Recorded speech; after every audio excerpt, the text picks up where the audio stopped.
chemistry is really the study of two big things, matter and energy. And how matter interacts with other matter, how energy interacts, how the two things interact with one another. Now in energy, we've talked about light in the first semester. We've talked about heat more recently as well. I mean, kinetic energy is brought up as well. I want to focus a little bit more on matter.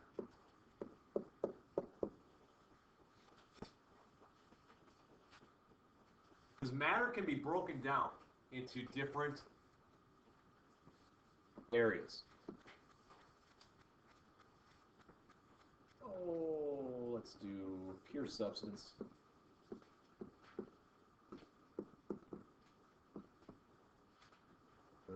And mixture. Okay, so matter can be broken down into two parts. It can be a pure substance, or it can be a mixture. First semester, we studied pure substances. So what do I mean by a pure substance? I mean two things. Elements and compounds. I mean, our unit 2 was on the atom. We've discussed specific elements. Unit 3 was on compounds and bonding. So that's when we introduced you to ionic, polar, and things like that.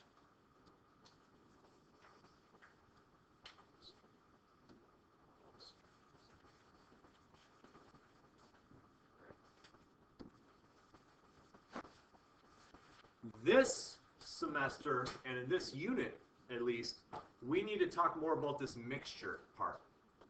Now I'm already running out of space, so I'm just going to kind of continue on. Here's mixture again. What you're going to see in particular in the lab next class period, and you're going to see it a little bit in the activity we're going to do today as well, is if you mix more than one pure substance together, there's two different ways that they can mix together. They can either mix together and actually stay mixed together, or be what's called homogeneous,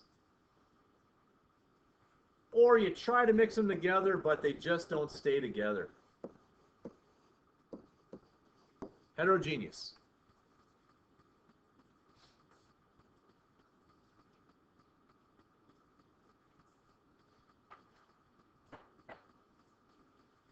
Let's start with the heterogeneous, the ones that we try to mix together, but they just won't stay together.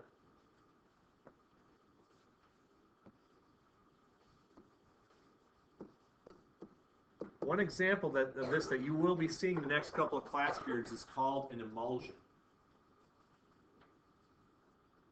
An emulsion is typically when you take two different liquids, you mix them together, but then they form layers.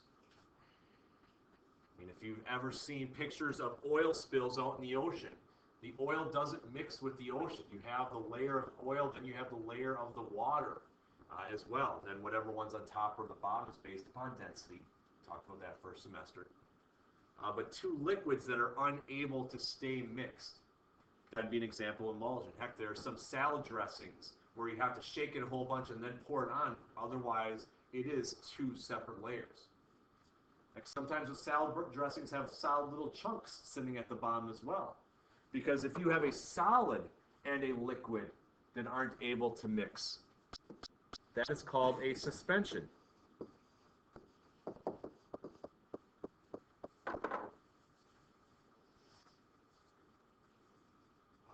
An example I often like to give is that I have an uncle who will rent a cabin up in Door County, and it's right on the beach.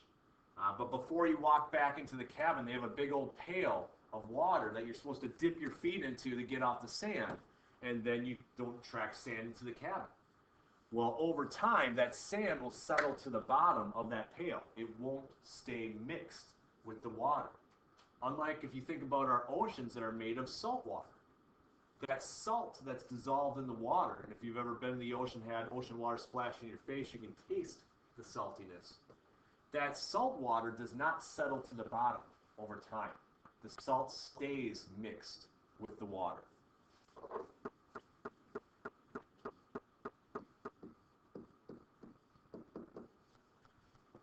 A colloid is kind of like a suspension, except for it doesn't settle to the bottom. I'm going to hand out an example of a colloid to you to kind of look at right now.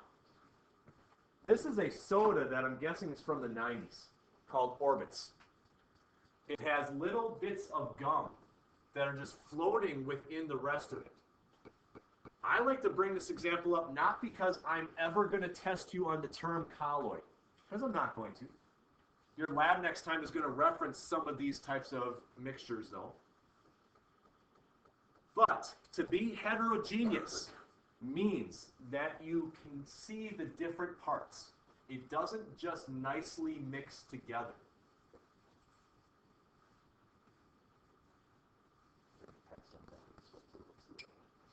So again, you can see the little bits of gum floating within. You mix it up, it doesn't matter. It's just going to stay kind of all mixed throughout, which makes it very unusual.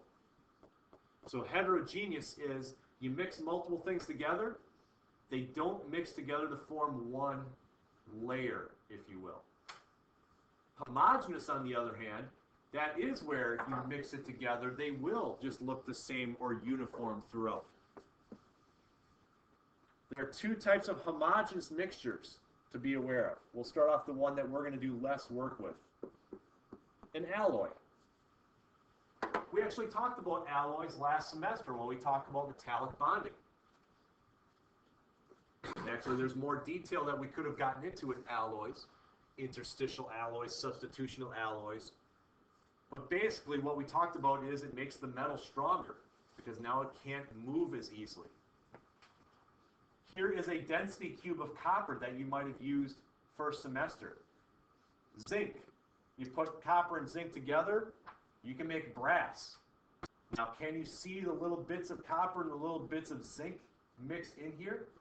No, it looks the same throughout. That's what makes it homogeneous. It's the same throughout. The reason why I start our notes with this is this last one is what our study is really going to be on. Solutions. Take a liquid, add another liquid. Take a liquid, add a solid. Heck, you could take a liquid and add a gas. But will it all stay dissolved? That's what we're looking at. And solutions is going to be our main focus of study.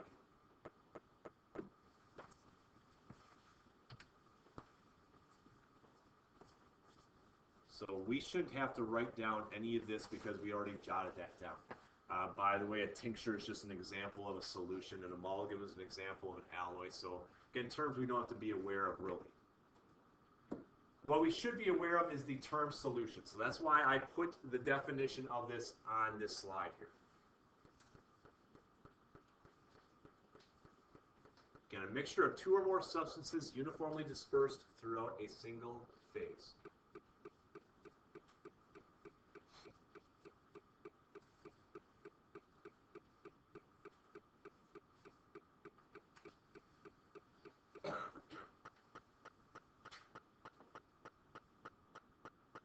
Now, this is a word-for-word textbook definition. I did what high schoolers typically do when they're asked a term, is they just look it up. However, I hope that we're at the point where we can look at a word-for-word definition and start to think about what it means instead of just write it down. Now, a mixture of two or more substances, that should be pretty easy for us to identify. I know what two or more things are, and to mix means to put them together. Uniformly dispersed. Well, that means it's spread out evenly. You don't have layers necessarily because it's all spread out. Throughout a single phase, it's all the solution state of matter. Unlike the Orbitz drink that you saw that's some solid, some liquid. Again, when you take solid salt and you put it in water, it seems like the solid is no longer there. Because it's all within one phase. It's a solution now.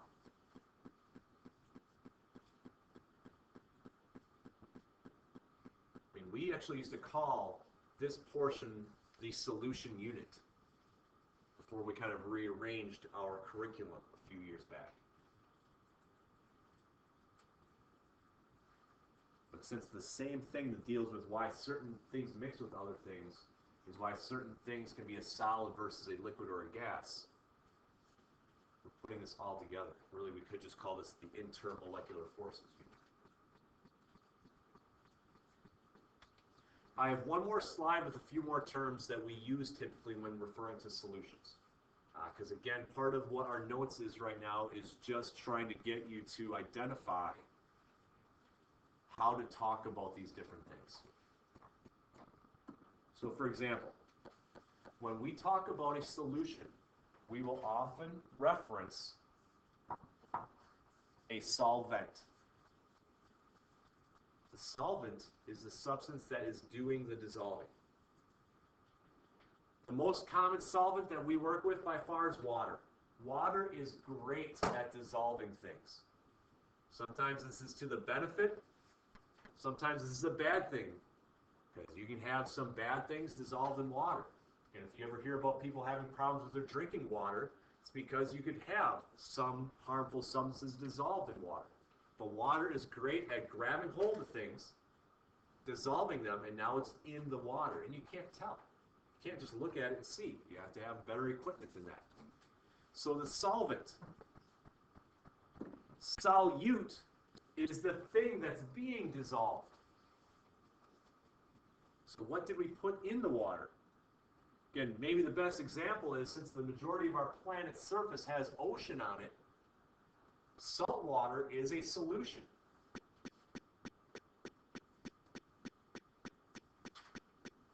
Waves crash upon shore, hit rocks, water starts to dissolve a little bit of that rock. Now we have salt in our water. So you do have to know how to use the term solvent and solute in this class. And again, we will practice this, we will keep on referring to them, but this is just vocabulary that we have to be very familiar with. I have a couple other terms. Miscible means it's able to mix. And we probably will use the term soluble that I have at the end in parentheses more often than we use miscible. However, again, I'm basically going over on this slide terms that are on your goal sheet for the day. And we will talk about solubility in the coming class periods, why some things are more soluble in water than others.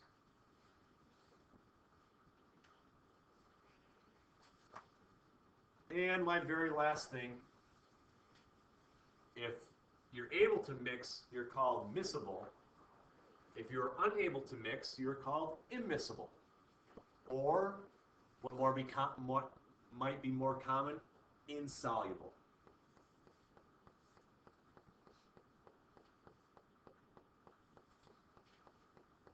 So as this unit progresses, and we start talking about why certain things are able to mix together, other things are not, the use of terms solvent, solute, soluble, insoluble, are all terms that we have to be aware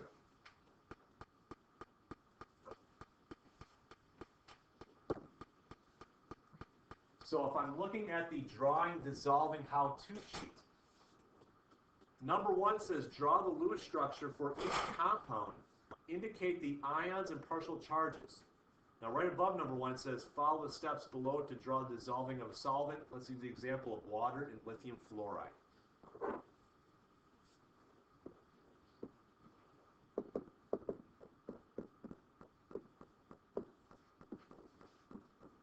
Water's Lewis dot structure.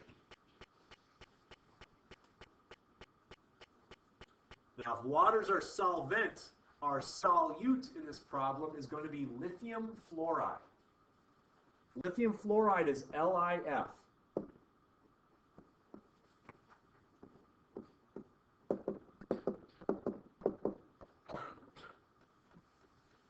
Now, I could have put brackets around my cation and my anion as well.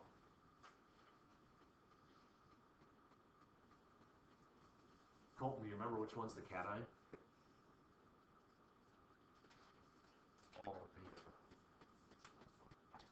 lithium, because the cation is positive. Okay. Did you hear that one last semester?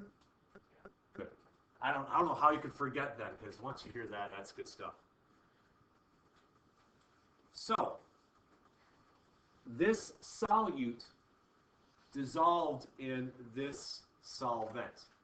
My step number 2 says redraw the Lewis structure so that opposite charges are next to each other. With the polar covalent water molecules, the more electronegative atom will be the partially negative end.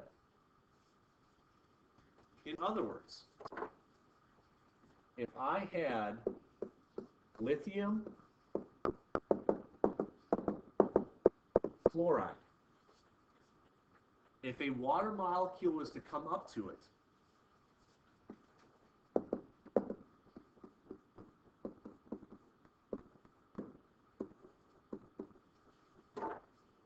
the partial negative oxygen would be closest to the lithium because opposite charges attract. However, the fluoride would have the hydrogen end next to it because opposite charges attract. So when you put something in water, if it's going to mix, the water needs to be able to attract to it, which means it must have some sort of charge. Either partial charges because it's polar, or full charges because it's ionic, like I have up on the whiteboard right now. What I just drew is what us chem teachers, when we grade things like this, will call orientation. Realizing the partial negative end of water has to be attracted to the positive lithium. The partial positive hydrogen end of water has to be attracted to the negative fluoride. Last step, number 3. If you are going to dissolve something in water, water has to surround it completely. And that's what step 3 is referring to. Draw multiple solvent molecules. When dissolving the solvent, surrounds the solute. If this is an ionic solute, the cation and anion are separated from each other before being surrounded. Basically what happens is that water attracts to this. It starts to pull it away from what it's already attracted to. And then other waters will start to surround. So, for the sake of you guys, if you had a problem where it asks you to draw the dissolving of lithium fluoride, you need to first recognize that if it's an ionic compound, it's going to dissociate. It's going to break apart into its ions. And maybe to make this easier for you to see, I will draw my water in a different color.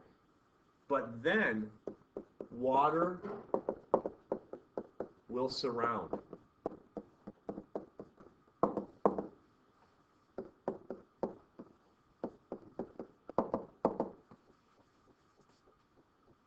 It will be more than 3 water molecules. However, we ask that students draw at least 3 to try to show that surrounding. Same thing will happen to the lithium, except notice my orientation. My partial negative oxygen is what's going to be closest to the positive lithium ion. This would be the final answer for the drawing and the dissolving of lithium fluoride. If you dissolve an ionic compound in water, it breaks apart into its ions. Water surrounds with the correct orientation.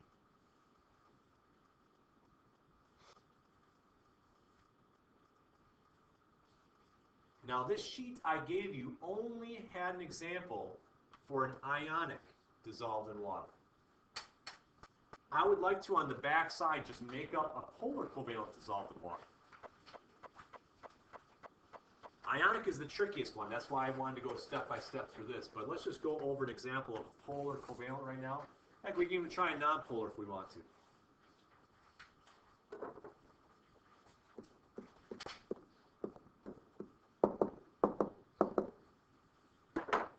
Hydrogen fluoride. HF. I see two nonmetals. That tells me it's covalent. How would I know that it's polar covalent? Well, I know that fluorine is the most electronegative element on the periodic table. And if you are not right next to fluorine, like chlorine and oxygen is, it's not going to be a nonpolar bond. It will be an unequal sharing. And since fluorine is the most electronegative element on the periodic table, it's the partial negative end, while the hydrogen's the partial positive end.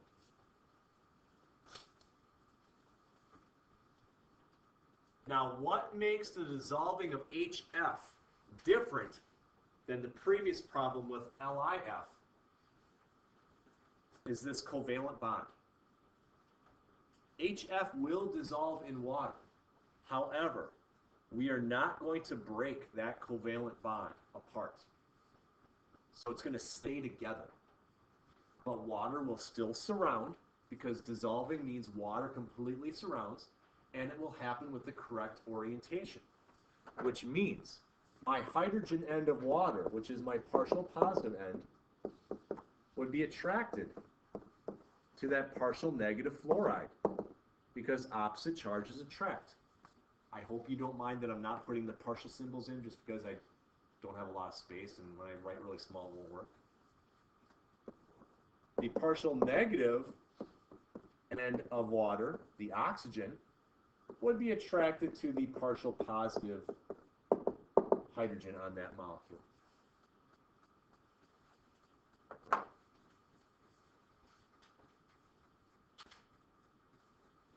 Now, I drew 4, but again, we usually have told students, if you draw at least 3 waters surrounding something, we will accept that. But again, orientation, whether or not it breaks apart or not, and surround. Those are usually the 3 things that we look for when we're drawing dissolving. But it is able to mix, because anything with charges mixes with anything else with charges. Again, this is partial negative oxygen right here. It's attracted to that partial positive. This is a partial positive hydrogen here. It is attracted to that partial negative. But what will not mix is a nonpolar covalent in water. So the top of your sheet, when it said like dissolves like, things with charges mix with other things with charges. Things without charges will not mix. Let's take diatomic hydrogen, for example, H2. This is as nonpolar as it gets. Perfectly equal sharing of electrons between 2 elements with the exact same electronegativity. Therefore, there are no partial charges. Quite frankly, it's really tiny, so it has barely any dispersion forces either. If I were to put this in water, what would happen is that the water would stick to itself.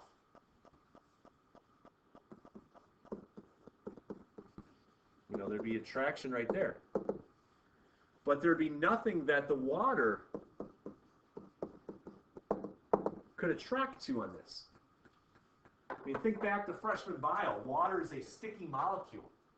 You had to make those little things and, you know, put them on each other. That sticky molecule is the fact that it's a partially charged positive and negative ends. It's a polar molecule, which means it can attract to itself. Remember putting water droplets on the lab bench at the end of last semester? Some things evaporated right away, but the water stayed there in the entire class because water stuck together. Hydrogen bonding is strong. And if there's nothing to attract to on this other thing that you added to it, it can't mix. That's why you get things that are heterogeneous. Either layers of liquid in liquid, solid on the bottom, liquid on top, or weird things like this that have solid floating within the liquid. Is because if there isn't attraction to water, it will not